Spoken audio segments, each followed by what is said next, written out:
Assalamualaikum warahmatullahi wabarakatuh. Perkenalkan, nama saya Eko Ansari. Saya dari Prodi Gizi tingkat 3A. Maaf jika saya mengkena ini. Di sini saya akan meresum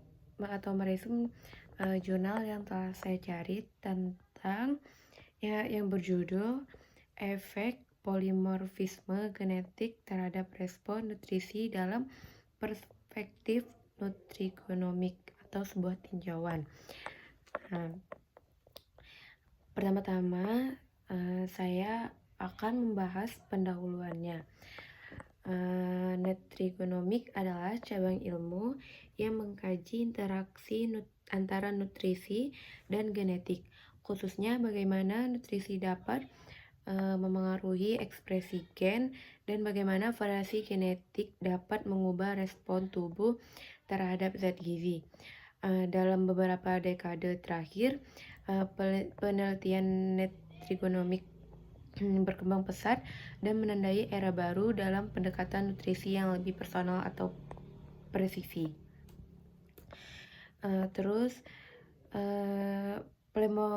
Polimorfisme genetik dan SNP-nya yaitu salah satu bentuk variasi genetik yang paling umum adalah single nucleotide polymorphism atau SNP tadi, yaitu perubahan satu basa nukleotida pada DNA.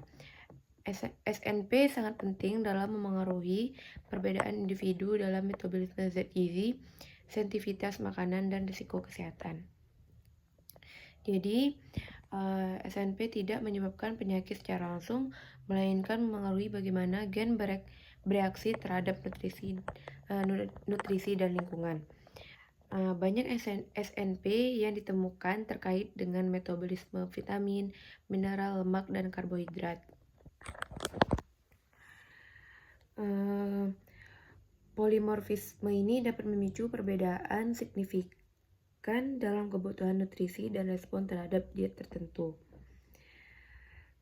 Dalam peran nutrigenomik dalam respon nutrisi itu, nutrigenomik mempelajari hubungan ini secara mendalam untuk mengembang pola makan yang disesuaikan dengan profil genetik seseorang.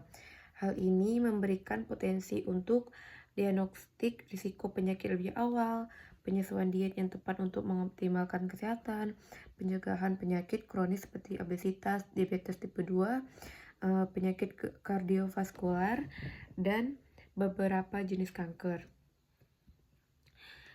Contoh polimorfisme genetik dan implikasinya yaitu beberapa gen dan varian genetik yang banyak diteliti terkait dengan respon nutrisi meliputi gen FTO.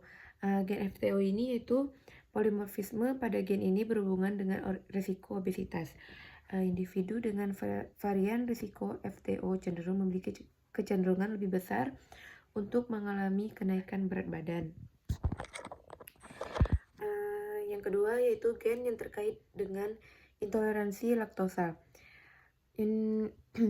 Maksud dari gen yang terkait dengan intoleransi laktosa ini yaitu variasi genetik ini memengaruhi kemampuan mencerna laktosa dalam susu. Dan yang ketiga, gen terkait metabolisme vitamin B12. Kerusakan pada gen ini dapat menyebabkan defisiensi vitamin B12 meski asupan cukup. Terus yang keempat, polimorfisme juga ditemukan pada gen yang berperan dalam metabolisme selenium, karbohidrat, dan lemak yang berdampak pada risiko metabolik dan sindrom polikistik ovarium atau PCOS. Terus manfaat mendalam dari nutrigenomik yaitu dengan memahami variasi genetik tersebut sebagai ahli gizi dan tenaga kesehatan dapat menyusun strategi diet yang meliputi yang pertama lebih efektif dalam mencegah dan mengelola kondisi kesehatan, mengurangi efek samping dan dari diet generik yang tidak sesuai. terus memberikan rekomendasi nutrisi yang sangat spesifik sehingga mendukung kesehatan optimal individu.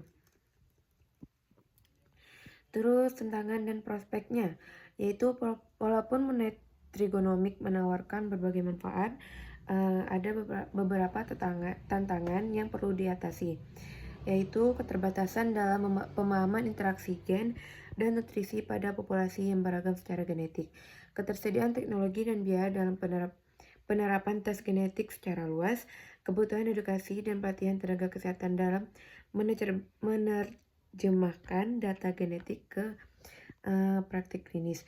Namun, dengan kemajuan teknologi genomik dan bioinformatika, Nutrigenomics berpotensi menjadi pilar penting dalam pengembangan personalis medicine dan public health di masa depan. Jadi, kesimpulan dari jurnal yang saya cari tadi, Nutrigenomics khususnya studi tentang polimorfisme genetik seperti SNP memegang peranan penting dalam memahami perbedaan respon individu terhadap nutrisi. Ilmu ini membuka peluang besar untuk pengembangan pola makan intervensi nutrisi yang presisi yang dapat mencegah dan mengolah penyakit kronis secara efektif dengan pendekatan personalisasi, bukan pendekatan satu ukuran untuk semua. Jadi cukup sekian dari resume yang telah saya jelaskan tadi. Saya akhiri. Wassalamualaikum warahmatullahi wabarakatuh.